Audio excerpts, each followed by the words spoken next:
Hello, everybody, and welcome to our gratitude talks. Today, we've got the lovely Jennie Blake with us.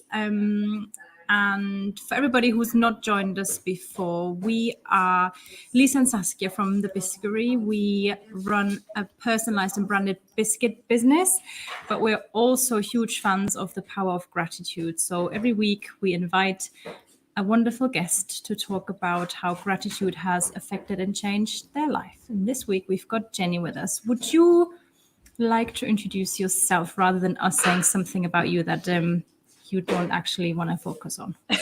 Sure. First of all, before I do, can I just say thank you? Thank you for having me here today. So let's start with some gratitude. It's a beautiful day and the energy is fantastic and lovely to meet you both. So thank you for that. My name's Jennie Blake. I am a trainer and consultant in the charity sector. I've spent 27 years working in charities, mostly in charities who support vulnerable people, particularly in the homelessness sector. That's really where I've spent a lot of my time. But now I run my own business and I deliver training and consultancy in lots of different charities. Yeah. Amazing. 27 years. Wow. Yeah. I shouldn't tell people that, honestly. It gives way too much away about my age. I'm like, No. Well, it gives even more away about your expertise, really, in that particular sector. And that sounds like a sector charity where I would imagine like the sense of gratitude is always there. Yeah. I mean, it permeates. Specifically for me, kind of working in the homelessness sector, it kind of permeates everything that you do. So constantly, you are aware and very grateful for your own personal circumstances because you're able to you've got a home over a roof over your head, a home, a job, etc. But it's also then in terms of the gratitude that permeates the work that we do in terms of, we're fundraising constantly. Any donation that comes in is really well received. We're so grateful for that. Any funding that is applied for and won is also then really gratefully received. So it's almost at every level of the work that we do. Yeah. I really liked what I saw on LinkedIn where you said in your strapline that you bring empathy into the charity sector and to not-for-profit organizations. How did that come to be? How did you end up doing what you're doing? How did I end up doing what I'm doing? I mean, over the last, well, I should say that I left a job, I left a full-time employment, let's say, during the pandemic, and set up my business. So I had been working in the sector for a really long time, and I'd kind of fallen into it by chance. Years and years ago, when I was a student, I volunteered to paint a hostel for homeless young people on a Saturday, and I kind of went and volunteered, and then the manager of the hostel asked if anyone wanted to volunteer on a regular basis, and I was like, yeah, do you know what? This is something that I could do. So I started volunteering and finished my degree, and then literally just started work. At the end of my degree, started paid employment in hostels because it was something that I really, really got a lot out of. It's really tough work, but extremely rewarding. Did that for a really long time, and then kind of cut to 2 years ago during the pandemic. I just was exhausted. I don't mind saying, actually, I was hugely burnt out. The sector was really, really affected by the pandemic and lockdown. So, when a lot of the country where people were being told that they needed to stay at home, they were furloughed or they were working from home, all of my teams still had to go to work every day. They were still using public transport. They still had to deliver face-to-face services to the people who lived in our hostels. And there was a huge amount of stress. A huge amount of trauma being experienced by people who lived in our services, homeless people, but also by our staff who were just not knowing how to get through this period, not knowing what was going to happen, whether people were safe, whether they were going to get sick. It was a really, really stressful time. And at some point, I just recognized that this was really having an impact on my own mental health. And yeah, I think towards the end of the year, I thought I can't do this anymore. I have nothing left to give to this. I don't feel like I'm having any impact anymore. I'm churning through stuff. It's so busy constantly. And yeah, kind of just felt really, really burnt out and made a really kind of snap decision to leave. I didn't have another job to go to. it was like one of those kind of moments of, right, I just need to do something different. So left my job, and then very quickly decided, right, I want to continue working in the sector, but in a different format. And so started my own business. But I should also throw into the mix that I'm a cognitive hypnotherapist. So several years back, we're going to go down a bit of a path now. We're going to go down a path. Bear with me. So several years ago, I lived in Singapore for 4 years, and I trained while I was in Singapore to be a hypnobirthing instructor and a doula. So I was teaching hypnobirthing classes to couples and assisting at births. Got really interested in the power of hypnotherapy. Came back to the UK, qualified here as a cognitive hypnotherapist. And again, so really interested in hypnotherapy, the power of language, the power of words, the power of practice. And thought, I kind of want to bring this all together. So when I set up my business, I thought I really want to bring this element of emotional intelligence, self-care, well-being into this world that I know so well in terms of the charity sector. I just want to bring this all together. And that's what I did. So now I deliver lots of training to charities where, I do some core skills training as well, but a lot of the training that I do is around emotional intelligence, well-being, wellness, self-care, kind of, helping us communicate better with each other, with our service users, that kind of stuff. That was a very long answer, wasn't it? I'm sorry. No, it's fascinating. It really is. And because my first response was, that sounds amazing, but then it also is a little bit sad that it's needed. Yeah. In that particular sector, yeah. But maybe it's just me, the ultimate optimist, who goes, people who work in the charity sector, they need to have ample empathy, but maybe that's just, or people get to the limits and then it switches off. So do you think you would ever extend your services to like businesses or other sectors? Yeah, I definitely would. My kind of core client group are charities, because that's what I know so well, and I'm well connected in the sector that I've come from. But I wouldn't turn down I wouldn't turn down corporate clients if they wanted me. Because everybody needs this stuff. Everybody needs this stuff. But I think, my heart is in the charity sector. That's where I've developed my career. I know the struggles that people are going through. I know how much of a toll it takes when you are in a role where you are giving all the time to other people. Quite often you're not giving to yourself. So, as a worker, as a support worker who works in a charity supporting vulnerable people, you're giving a lot. And I think a lot of staff in the sector don't necessarily take care of themselves very well. I think there's a real, almost a bravado, if you work in the sector, you've got to be really tough. You've got to be really tough, and you've got to, roll with the punches, and, you can deal with anything.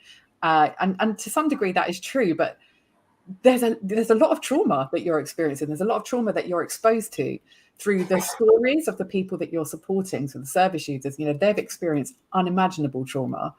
And then also, in your day-to-day work, you're seeing stuff, you're hearing stuff, you're absorbing stuff.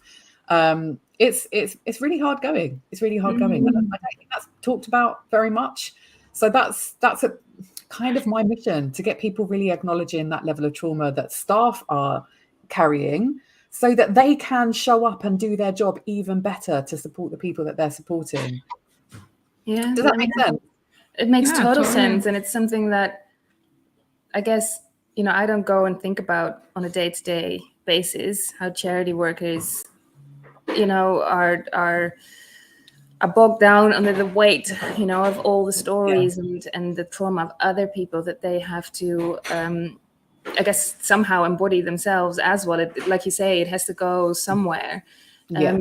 So what actively is your solution for that particular problem? It seems huge. Yeah, it is. I mean, so let's speak specifically of the homelessness sector. That's what I've got the most experience in. I do work in other organisations and other kind of aspects of the charity sector, but let's think about specifically homelessness. So within homelessness, my solutions are certainly to get organisations acknowledging how stressed, burnt out, overwhelmed, traumatized their own staff teams are. That's the first thing, because I don't think anyone's really acknowledging it at any kind of meaningful level. Staff teams, like I said, let's just talk about the last 2 years even. They've gone to work every day in a face-to-face environment. They were traveling on public transport when everyone else was being told it was unsafe to do that. They experienced a level of trauma even through that. They work with a client group who often severe mental health issues, severe often dependency issues, so a high level of drug and alcohol dependency. We have, staff will experience quite a lot of death in their day-to-day work, because unfortunately people who live in hostels will die, from a variety of reasons. What I would call my speciality, if you like, my background is youth work. So I'm used to working with young homeless people more so than any other group.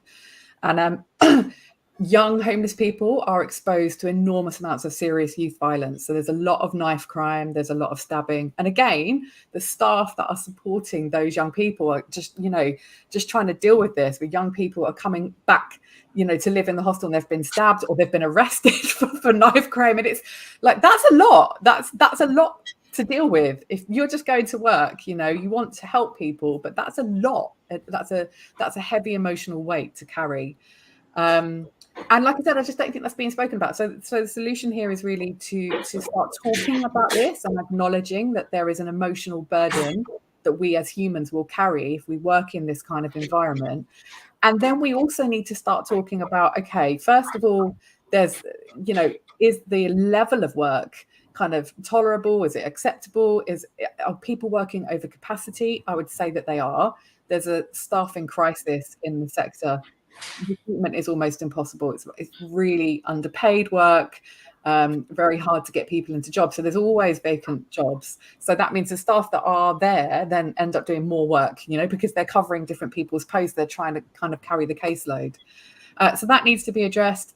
And then finally, this whole thing around taking care of ourselves. So, what do we need as humans, as individuals? What works for us in terms of soothing our nervous system, creating a positive mental attitude, even though this is the environment that we're working in?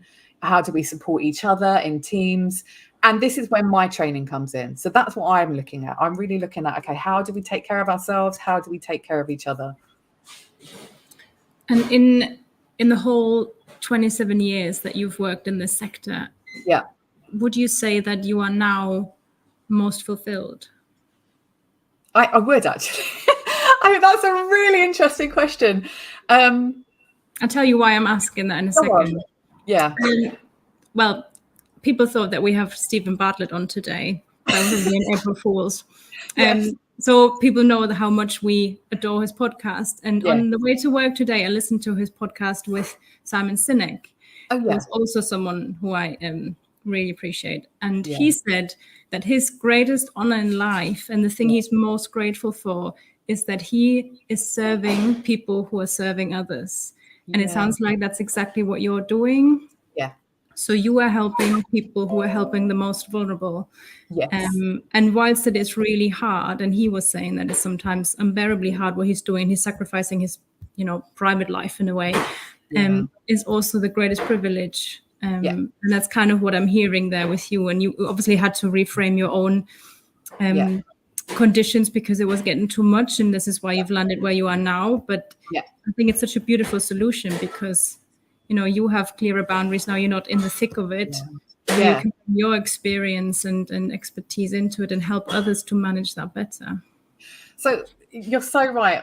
in everything that you've just said. I feel like now at this point, I have the potential to have more impact, because I'm not just working with the teams that in my previous job, I managed a team of managers and they had their own staff that they managed. So I had a stream of people that I could influence potentially, but in quite an indirect way. Now I deliver training to staff. In the last 2 years, I think I've delivered training to about 50 different charities. So if you imagine how many staff I've been able to influence potentially, and that has a ripple effect. So if I can, inspire the staff that I deliver training to, that's going to inspire them to go back and support the people that they support in a better way, in a more holistic, empathetic way, while taking care of themselves too. And I just feel like, that ripples out and ripples out. So it feels like I can have more impact this way. And like you said, it means also that I can protect my own well-being. And I feel like it's okay to do that now. Like, I've earned my stripes. I was in the sector for 27 years. I literally started volunteering when I was 18, with homeless young people who were the same age as me. That's where I started. I was just like that. So yeah, it feels like it's a good time to sit back and say, okay, how can I have the greatest impact here? And it does, I always say to my customers, the training isn't really so much about the content. The training is about the conversations that we have. So the training is really, for me, it's seeking to inspire the staff that I come across to just be reignited, to find their passion again, to find their spark. Because most of us that come into the sector, there is a spark that drives us. It's not a job that you just, it's not for everybody. You have to really love it. But because it is hard and it drags you down, the weight of it is heavy. So it's easy to lose that. So I kind of feel like my job now is to get in there and reignite staff's passion and their love for their job, because that's what will give them empathy, and that's what will help them manage their own well-being as well. Yeah. Do you talk about your own burnout in those? Yeah. I mean, not necessarily in training. It depends if it comes up. If we're talking about burnout and stress, I will always admit it. I think it's helpful for people to know that it can happen, that it's a thing, that it's real. I don't want people to feel like there's something wrong with them if that happens. I think it's really important to acknowledge the environment that we're working in, the conditions that we're working in, the things that we're experiencing. I have talked about it on LinkedIn as well, so it's in no way a secret. The irony is, I have to say, I probably put more hours into my working week now as a self-employed business owner than I did in a 9-to-5, let's say, and my energy is completely different. I don't. Yeah. So it's I guess it's the emotional weight that we carry in particular places, I suppose.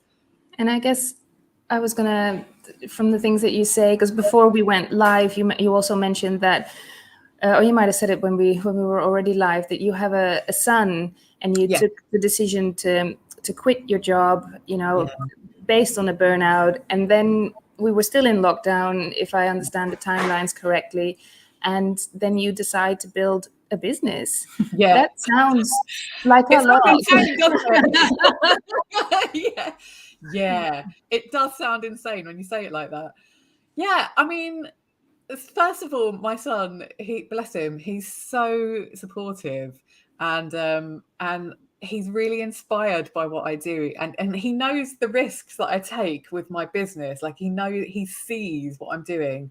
And actually, I'm really grateful that he sees what I'm doing. So sometimes he'll say to me, like, Mum, that's really brave. You're like, what you're doing is really brave. And I'm just actually really grateful to have the opportunity to show him what we're both capable of. I want him to see what I'm capable of. I want him to know what he's capable of. In consequence, I don't want him to live a life where he feels like he can't take risks or he has to be small in some way. I want him to live a bold and confident life.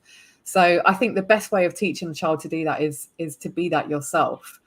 And he is a huge source of inspiration for me. Like, there is no option for me to fail in this business. There is no option. I'm a single parent. I have a mortgage. I have to make this work. And it has, it has. And want to kind of pull this back around to the gratitude thing, because gratitude is one of the things that has made this work, without a doubt, without a shadow of a doubt. It has been such a core part of my practice. I've always felt like I've had not only the kind of, I don't know how you'd say, maybe the business strategy. I've also had what I think of as almost a spiritual strategy that goes alongside it. So thinking about my own well-being, thinking about my energy, thinking about, how do I manifest what it is that I'm trying to create? And gratitude has been part of that. I have, it's like literally a daily practice. Can you share your gratitude practice with us? So I have a morning practice, which is I'm laughing because it's just a little thing, but I call it my 5-3-1-1. So it's 5 deep breaths, 3 things I'm grateful for, 1 smile, and 1 intention. And I do it before I do anything else in my day. And I try to do it by my window. So I like to look out and see a tree or see some nature, I take my 5 deep breaths, and then I will say out loud 3 things that I'm grateful for. The gratitude thing for me is, I really believe that if I can connect with a real deep sense of gratitude, I can kind of create that energy in my life where I will create more things that I'm grateful for. So it's not just kind of like a little throwaway, I'm grateful for food in the fridge. It's like I really try and connect to the feeling. So I am so grateful this week that my son's away camping and I've got a week to do some work. I'm really grateful. I'm grateful that I don't have to do the school run this week. I'm really grateful, but I will really try and connect with the sense of joy about the things that I'm grateful for. And I say it out loud because I think that's more powerful too. So there's my 3 things that I connect with in the morning. And then I also have some gratitude practices around, so I use gratitude statements like an affirmation, I suppose. So I will state an affirmation with a thanks at the start. So, let's see. In fact, let me tell you this one.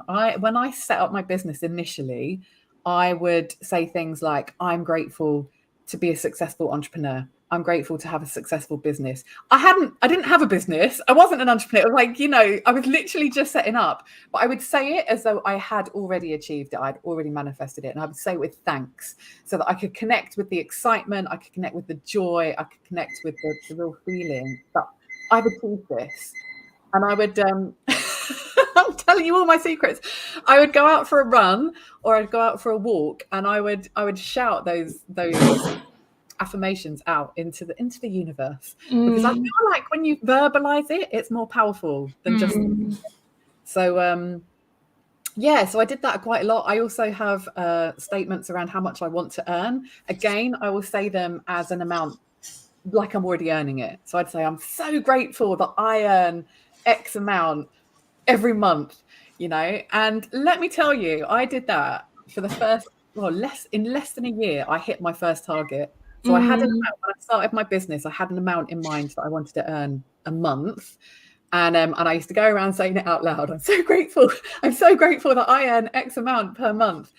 And when I actually hit that amount, I was so happy. I can't tell you. I was like, this worked. It works. And now I've had to raise that number, which is really exciting. So why do you think it works? I don't know if you two are you familiar with the law of attraction? Yeah. Okay. So it's that I think it's that. I think you are connected. I think what you focus on expands. Where the mind goes, the energy flows. I think what you kind of put out there, what you believe in, what you connect with, you create that. So it's almost training your mind to not accept any other possibility but this thing that you're telling yourself about. Which is also actually part of what we teach in hypnobirthing. So we are bring this back around to hypnosis, which is just interesting. So it's about really connecting your mind to this possibility that you want to create. Does that make sense?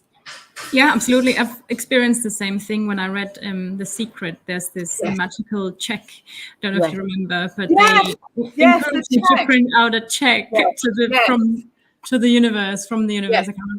and you write down a number. But I think the difference is that you're not being greedy. Like you don't put, I want £1 million on there.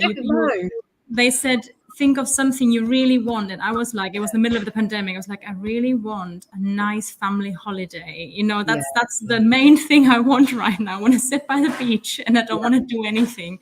Yeah.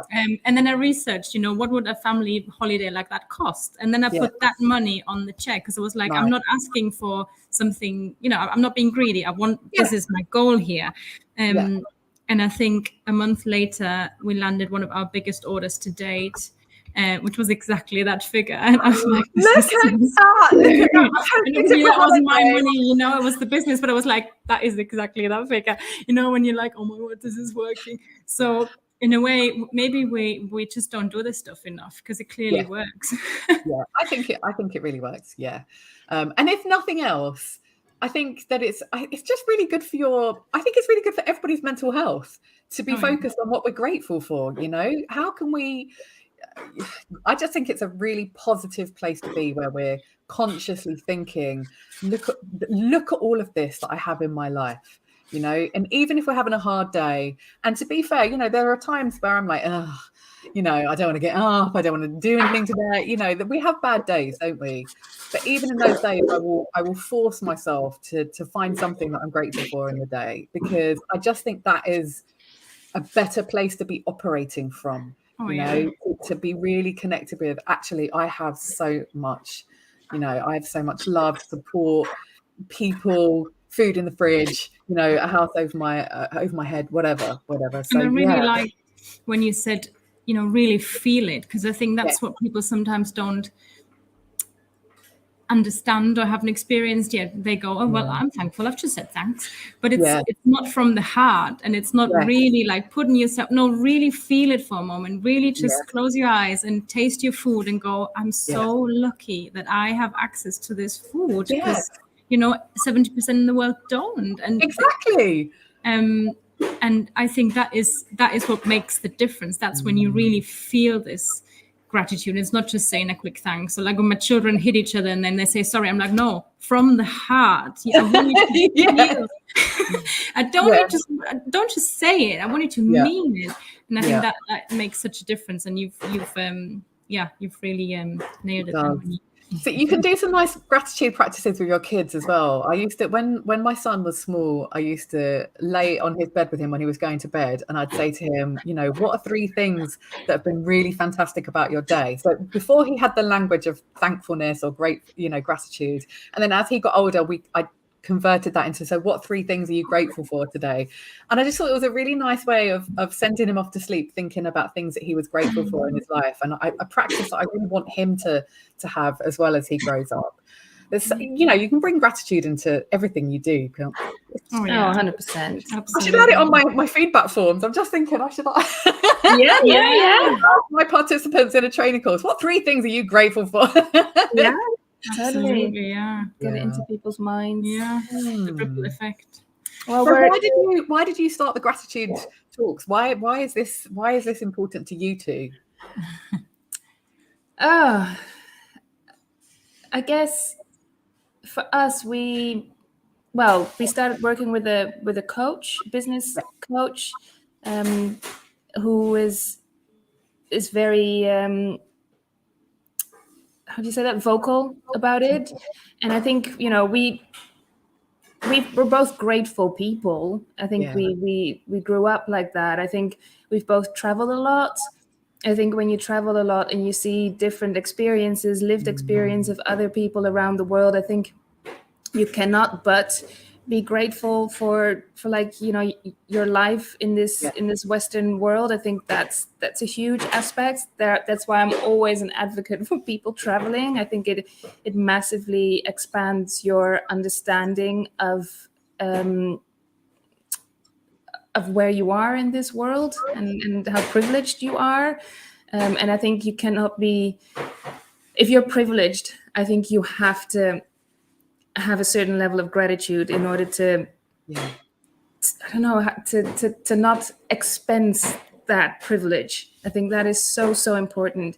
And I think that's part of the reason why we started Gratitude Day, which are free Tuesday thank you biscuits, because we are privileged. We are in a privileged position to be, you know, producing and selling these lovely biscuits, and the knowledge that we can give some of that away for free is huge to us, you know, and we just, that's our little way of sharing our gratitude with the world. But yeah, maybe, I don't know if Lisa has something more to say. I would just have added that we experienced the power of kindness in the pandemic when we sent out these free biscuits to kind of lift the spirits and help people feel more connected. And that really touched us to see how far that little biscuit went, and how, you know, people cried when they opened those packages and read that message from their loved one that they couldn't see. So when the lockdowns were lifted, we started doing those gratitude biscuits, because we thought, you know, more than ever now, we've just survived a pandemic. Let's just celebrate gratitude. And then we started sending out the free Tuesday biscuits, and the messages we get, obviously we're not being nosy, but we have to print them, so we do read them. And it's you know, just last week one of our team members was processing them, and she was like, I love these so much, like they touch me every week when I print those messages. There's so much love in the world, you know, there's so much kindness, and I think just being a little part of that, even if it's, you know, just a biscuit and it's just a few a week, but still, and we kind of wanted to extend that, again, that power of gratitude via these talks and get other people's perspective on it. Just again to have that ripple effect for people to really understand there's a difference between being polite and saying thanks, and and really feeling it and going, no, hold on, my life is good even though I'm going through a difficult time, and it's challenging in this respect, but I'm thankful for what I have or who I know or my experiences and all of this. So it's just something we believe in as people. Now, imagine how, imagine if we were all operating from that place of gratitude. Imagine just how connected people would feel across the world, how uplifted people would feel. This just feels like something we should be aiming for. 100%.